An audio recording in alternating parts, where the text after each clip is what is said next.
नमस्कार दोस्तों, आप देख रहे हैं उत्तर प्रदेश समाचार। अगर आपको रोज इसी तरह उत्तर प्रदेश की 25 बड़ी ताज़ा खबरों को देखनी है तो वीडियो को लाइक और चैनल को सब्सक्राइब जरूर करें। वाराणसी एयरपोर्ट पर इंडिगो की 22 उड़ानें रद्द। वाराणसी के लाल बहादुर शास्त्री अंतर्राष्ट्रीय एयरपोर्ट पर शुक्रवार को इंडिगो एयरलाइंस की बड़ी मुश्किल देखने को मिली। एयरलाइन ने अचानक अपनी 22 उड़ानें रद्द कर दीं। इन 22 उड़ानों का असर आगमन और प्रस्थान यानी दोनों सेवाओं पर देखने को मिला। सैकड़ों यात्रियों ने फ्लाइट रद्द होने पर नाराजगी जताई। कुछ यात्री एयरलाइंस के काउंटर पर पहुंचे तो कर्मचारियों से नोकझोंक भी हो गई। वहीं फ्लाइट के लिए पहुंचे तमाम यात्री सुबह से ही एयरपोर्ट के अंदर फंसे हुए हैं। उड़ानें रद्द होने के बाद भी कई यात्रियों को मुख्य टर्मिनल भवन और सिक्योरिटी होल्ड एरिया में ही रोके रखा गया है। उड़ानों की कोई साफ जानकारी न मिलने से यात्री काफी परेशान हैं। बच्चों, बुजुर्गों और दूसरे यात्रियों को घंटों इंतजार करना पड़ रहा है। कई यात्रियों ने बताया कि उन्हें न ठीक से बैठने की जगह मिल रही है, न खाने पीने की व्यवस्था है। आगरा में फिल्म पुष्पा स्टाइल में पकड़ी गई चरस। आगरा में फिल्म पुष्पा स्टाइल में 10 किलो चरस पकड़ी गई है। इसे अर्टिगा कार में पीछे के दरवाजों में चरस ले जाई जा रही थी। पकड़े गए चरस की कीमत करीब 1 करोड़ बताई जा रही है। एनटीएफ और कमला नगर पुलिस ने दोनों आरोपियों को गिरफ्तार किया है। दोनों आरोपी 7 साल 7 महीने 7 दिन तिहाड़ जेल में भी बंद रहे थे। वहीं कार में रखे गए चरस का पूरा वीडियो बनवाया। डीसीपी सिटी सैयद अली अब्बास ने बताया कि मुखबिर से सूचना मिली थी कि आगरा के रास्ते फिरोजाबाद में चरस की तस्करी की जा रही है। मुखबिर की सूचना पर थाना कमला नगर पुलिस ने एनटीएफ के साथ हाईवे पर घेराबंदी की। अखिलेश को नहीं मिली आम्बेडकर परिनिर्वाण दिवस मनाने की अनुमति। डॉक्टर भीमराव आम्बेडकर के परिनिर्वाण दिवस पर श्रद्धांजलि सभा के लिए अखिलेश यादव को लखनऊ पुलिस की अनुमति नहीं मिली। यह सभा इंदिरा गांधी प्रतिष्ठान में 6 दिसंबर को आयोजित की जानी थी। गुरुवार शाम तक पुलिस ने अप्रूवल नहीं दिया, जिससे कार्यक्रम रद्द करना पड़ा। ये जानकारी पार्टी पदाधिकारियों ने शुक्रवार को प्रेसवार्ता में दी। उन्होंने कहा कि पुलिस ने बीजेपी के दबाव में अनुमति नहीं दी। पार्टी नेताओं ने सरकार पर दलित समाज की आवाज दबाने और राजनीतिक कार्यक्रम रोकने का आरोप लगाया है। यूपी में एनआईए की बड़ी कार्रवाई। अवैध हथियारों का नेटवर्क उजागर। उत्तर प्रदेश के कई जिलों में एनआईए ने 5 दिसंबर की सुबह बड़े पैमाने पर छापेमारी की और अवैध हथियारों के कारोबार का भंडाफोड़ किया। जांच में पता चला कि यह गिरोह देश के कई राज्यों में हथियार सप्लाई करता था।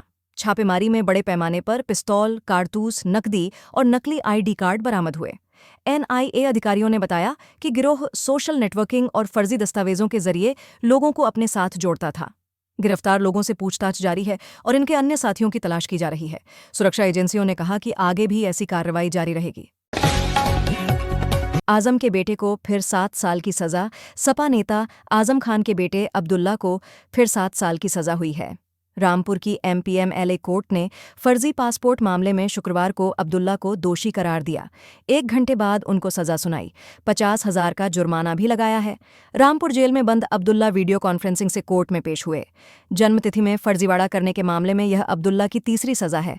18 दिन पहले फर्जी पैन कार्ड मामले में बाप बेटे यानी आजम और अब्दुल्ला को 7-7 साल की सजा सुनाई गई थी। 17 नवंबर से दोनों रामपुर जेल में बंद है।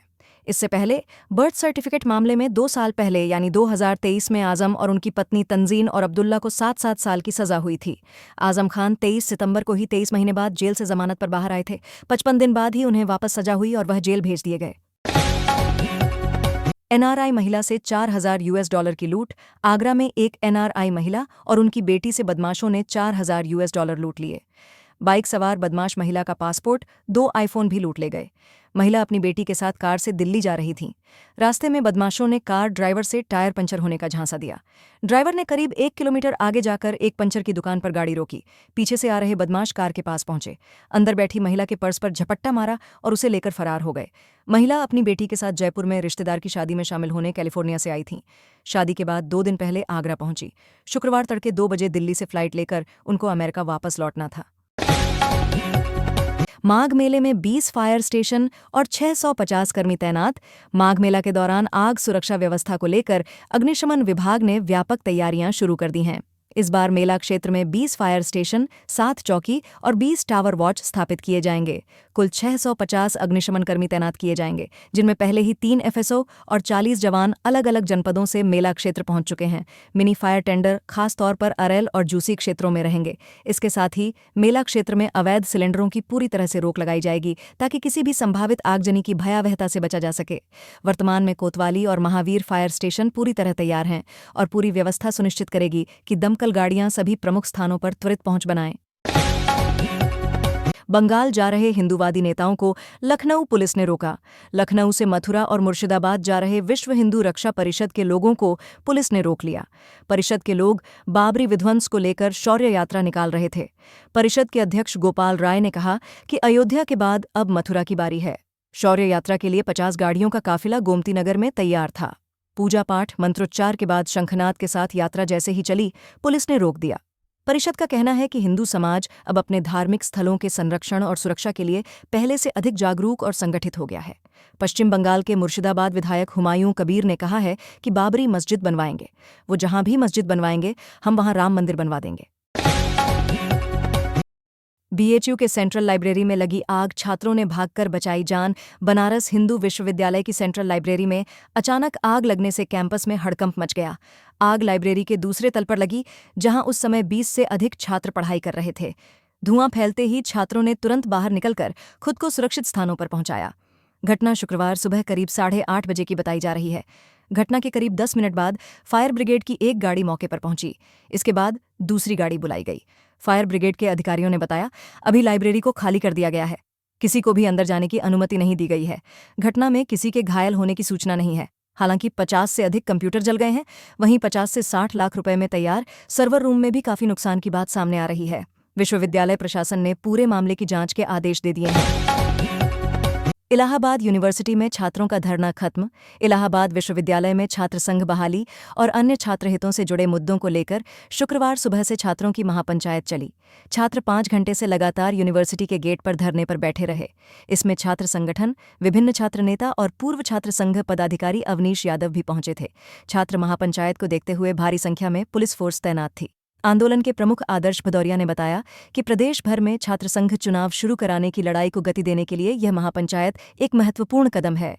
छात्रों की मांगें हैं, छात्र संघ बहाल हो, फीस वृद्धि वापस हो, परिसर में लोकतंत्र बहाल हो जैसी कई मांगें हैं। यूपी में बढ़ी ठंड, तापमान 6 से 8 डिग्री तक गिरा। कोहरे का अलर्ट जारी ठंड ने उत्तर प्रदेश के कई हिस्सों में ठंड ने दस्तक दे दी। मौसम विभाग के अनुसार लखनऊ, कानपुर, प्रयागराज, गोरखपुर और आसपास के जिलों में न्यूनतम तापमान 6 से 8 डिग्री तक गिरा है। सुबह और रात के समय घना कोहरा छाया रहा, जिससे वाहन चालकों को दिक्कत हुई और कई जगह धीमी गति से ट्रैफिक चलाया गया। स्वास्थ्य विभाग ने वृद्धों, बच्चों और मरीजों को विशेष सावधानी बरतने की सलाह दी है। प्रशासन ने संवेदनशील क्षेत्रों में अलाव की व्यवस्था बढ़ाने के निर्देश दिए हैं। आने वाले 2 से 3 दिनों तक शीतलहर का असर रहने की संभावना है। लखनऊ में चक्र विजेता को फ्लैटों पर मिलेगी छूट। लखनऊ विकास प्राधिकरण शौर्य को सम्मान पाने वालों को फ्लैट्स में विशेष छूट देगा। इसके अंतर्गत परमवीर चक्र एवं अशोक चक्र से सम्मानित जवानों को 7.5%, महावीर चक्र एवं कीर्ति चक्र प्राप्त करने वाले वीर जवानों को 5% और वीर चक्र एवं शौर्य चक्र विजेताओं को 3% छूट मिलेगी। को फ्लैट की धनराशि पर 2.5% की छूट दी जाएगी। यह छूट जवानों और उनके आश्रितों को एक ही संपत्ति पर दी जाएगी। प्राधिकरण बोर्ड बैठक में इसका प्रस्ताव पास हुआ है। उपाध्यक्ष प्रथमेश कुमार ने बताया कि 45 से 90 दिन के अंदर फ्लैट का पूरा भुगतान करने पर 6 से 3% की छूट भी मिलेगी। यूपी में नई पोल्ट्री योजना लागू, 75,000 नए यूनिट लगेंगे, ग्रामीण रोजगार बढ़ेगा। राज्य सरकार ने अंडे की बढ़ती मांग को देखते हुए बैकयार्ड पोल्ट्री योजना का विस्तार किया है। योजना के तहत पूरे प्रदेश में 75,000 नए पोल्ट्री यूनिट स्थापित किए जाएंगे। इससे ग्रामीण क्षेत्रों में रोजगार के अवसर बढ़ेंगे और स्थानीय स्तर पर अंडों की सप्लाई आसान होगी। पशुपालन विभाग ने बताया कि इसका लाभ किसानों, महिलाओं और युवाओं को मिलेगा, जो छोटे पैमाने पर पोल्ट्री यूनिट चलाकर अच्छी आय प्राप्त कर सकते हैं। सरकार का लक्ष्य है कि आने वाले समय में प्रदेश को बाहर से अंडे खरीदने की जरूरत न पड़े। विशेषज्ञों का कहना है कि इससे पोषण संकट भी कम होगा। तमिलनाडु से आए 200 मेहमानों का भव्य स्वागत। काशी तमिल संगमम यात्रा का पहला जत्था गुरुवार को तमिलनाडु से प्रयागराज पहुंचा। करीब 200 मेहमानों का संगम तट पर आरती, पुष्पवर्षा और तिलक के साथ गर्मजोशी से स्वागत किया गया।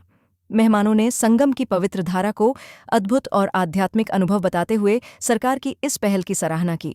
उन्होंने मोटरबोट से संगम भ्रमण किया और हर हर गंगे के जयकारों के बीच संगम स्नान भी किया। इसके बाद सभी ने श्री बड़े हनुमान मंदिर, आदिशंकर विमान मंडपम सहित अन्य धार्मिक स्थलों का दर्शन किया। कानपुर में सोना चांदी के दाम बढ़े, बाजार में भीड़, ज्वेलर्स ने दी चेतावनी। कानपुर सहित आसपास के शहरों में 5 दिसंबर को सोना चांदी के दामों में अचानक उछाल देखने को मिला। अंतर्राष्ट्रीय बाजार में बढ़ोतरी का सीधा असर स्थानीय बाजारों पर पड़ा। कई दुकानों के बाहर खरीदारी के लिए भीड़ देखी गई। ज्वेलर्स ने ग्राहकों से कहा कि वे जल्दबाजी में खरीदारी न करें, बल्कि भाव देखकर समझदारी से निर्णय लें। सोना और चांदी में निवेश करने वाले लोगों को भी सलाह दी गई है कि वे केवल बिल के साथ ही खरीदें और वजन की जांच जरूर करें। विशेषज्ञों ने कहा कि आने वाले दिनों में दाम स्थिर हो सकते हैं, इसलिए सावधानी जरूरी है। वाराणसी के घाटों पर सुरक्षा, बड़ी भीड़ को देखते हुए सीसीटीवी और ड्रोन तैनात। वाराणसी में दीपावली के बाद से श्रद्धालुओं की संख्या लगातार बढ़ रही है। 5 दिसंबर को जिला प्रशासन ने घाटों पर अतिरिक्त सुरक्षा व्यवस्था लागू की। घाटों पर सीसीटीवी कैमरे, ड्रोन सर्विलांस, अतिरिक्त पुलिस बल और जल पुलिस की तैनाती की गई है। अधिकारियों का कहना है कि त्योहारों और पर्यटन सीजन में घाटों पर भीड़ बढ़ने से सुरक्षा सबसे बड़ी प्राथमिकता है। गंगा आरती और धार्मिक कार्यक्रमों के दौरान भीड़ नियंत्रण पर विशेष ध्यान दिया जा रहा है। प्रशासन ने श्रद्धालुओं से नियमों का पालन करने और किसी भी संदिग्ध चीज की तुरंत सूचना देने की अपील की है।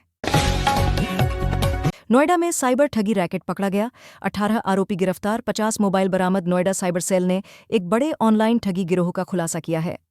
5 दिसंबर को की गई कार्रवाई में 18 लोगों को गिरफ्तार किया गया और 50 मोबाइल, कई लैपटॉप और नकली केवाईसी दस्तावेज बरामद हुए। यह गिरोह फर्जी कॉल, बैंकिंग ओटीपी और फर्जी ऐप के जरिए लोगों से पैसे ठगता था। पुलिस ने बताया कि आरोपी तकनीक का इस्तेमाल कर तेजी से बैंक खातों से पैसे निकाल लेते थे। कई राज्यों में इनके बैंक खाते सक्रिय थे। पुलिस अब धन की ट्रेल खोज रही है। नागरिकों से अपील की गई है कि वे अनजान कॉल और लिंक से सावधान रहें और किसी को निजी डाटा साझा न करें। गोरखपुर अस्पताल में नई सुपर स्पेशियलिटी यूनिट शुरू, मरीजों को राहत। गोरखपुर के एक प्रमुख अस्पताल में सुपर स्पेशियलिटी विंग का शुभारंभ हुआ। इस यूनिट में आधुनिक आईसीयू, कार्डियोलॉजी, न्यूरोलॉजी और क्रिटिकल केयर सुविधाएं शुरू की गई हैं। अस्पताल प्रबंधन ने बताया कि पहले गंभीर मरीजों को इलाज के लिए बड़े शहरों में रेफर किया जाता था, लेकिन अब उन्हें स्थानीय स्तर पर ही बेहतर सुविधा मिलेगी। इससे मरीजों का खर्च और समय दोनों बचेंगे। स्वास्थ्य विभाग ने कहा कि अगले चरण में कैंसर और लीवर रोग की मशीनें भी लगाई जाएंगी। स्थानीय लोगों ने अस्पताल की नई सुविधा का स्वागत किया है। बदायूं फ्लाईओवर निर्माण तेज, ट्रैफिक डायवर्जन लागू, लोगों को राहत की उम्मीद। बदायूं में लंबे समय से ट्रैफिक जाम की समस्या से निपटने के लिए फ्लाईओवर निर्माण कार्य तेज कर दिया गया है। पीडब्ल्यूडी की टीम ने बताया कि निर्माण तेजी से चल रहा है और अगले कुछ महीनों में कार्य पूरा होने की संभावना है। निर्माण के दौरान ट्रैफिक 100 किलोमीटर प्रति घंटा तक पहुंच सकता है को वैकल्पिक रास्तों से भेजा जा रहा है और चौराहों पर पुलिस की तैनाती बढ़ाई गई है। स्थानीय लोगों को उम्मीद है कि फ्लाईओवर बनने के बाद जाम से राहत मिलेगी और यात्रा का समय कम होगा। दुकानदारों और व्यापारियों ने भी इस निर्णय को सकारात्मक बताया है। यूपी बोर्ड मॉडल पेपर्स जारी, छात्रों को तैयारी में मदद। परीक्षा जनवरी में यूपी बोर्ड की ओर से 2026 की हाई स्कूल और इंटरमीडिएट परीक्षा के लिए मॉडल पेपर्स जारी किए गए हैं। शिक्षा विभाग ने बताया कि इन मॉडल प्रश्नपत्रों से छात्रों को परीक्षा पैटर्न समझने में आसानी होगी और वे बेहतर प्रैक्टिस कर सकेंगे। स्कूलों में शिक्षकों को निर्देश दिए गए हैं कि वे नियमित बालक बालिकाओं को अभ्यास कराएं। परीक्षा जनवरी से शुरू होने की संभावना है। विशेषज्ञों का कहना है कि मॉडल पेपर से छात्रों का आत्मविश्वास बढ़ेगा और अंक सुधार में मदद मिलेगी। छात्र वेबसाइट से पेपर डाउनलोड कर सकते हैं। लखनऊ में सर्दी बढ़ी, स्वास्थ्य विभाग अलर्ट। स्कूल समय बदला। लखनऊ में 5 दिसंबर की सुबह से अचानक ठंड बढ़ गई। तेज हवा और कोहरे के कारण कई जगह विजिबिलिटी कम रही।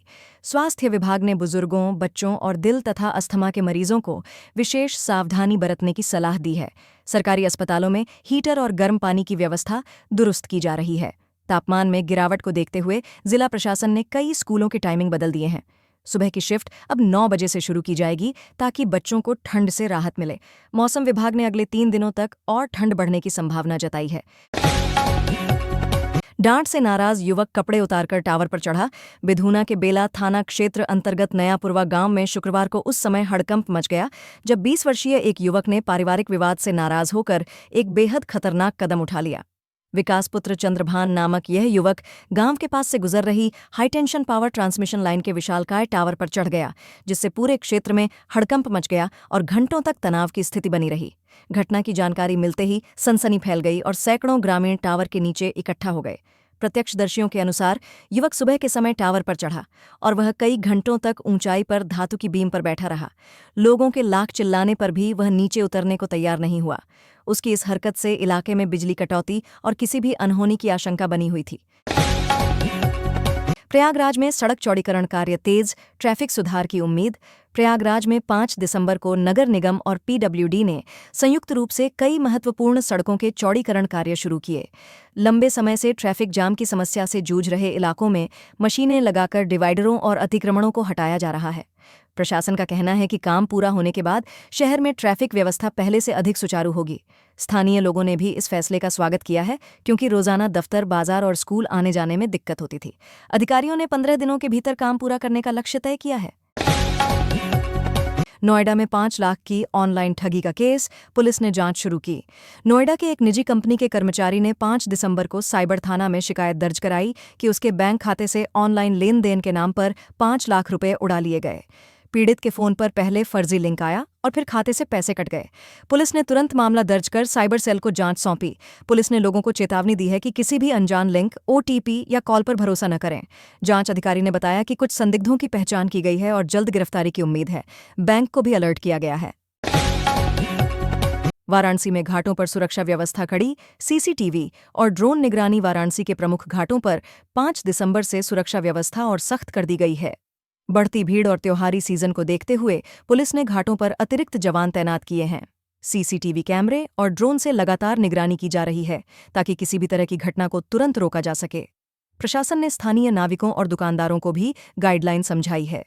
कई जगह बैरिकेडिंग लगाई गई है और रूट को वन वे बनाया गया है। अधिकारी बोले कि श्रद्धालुओं की सुरक्षा हमारी पहली प्राथमिकता है।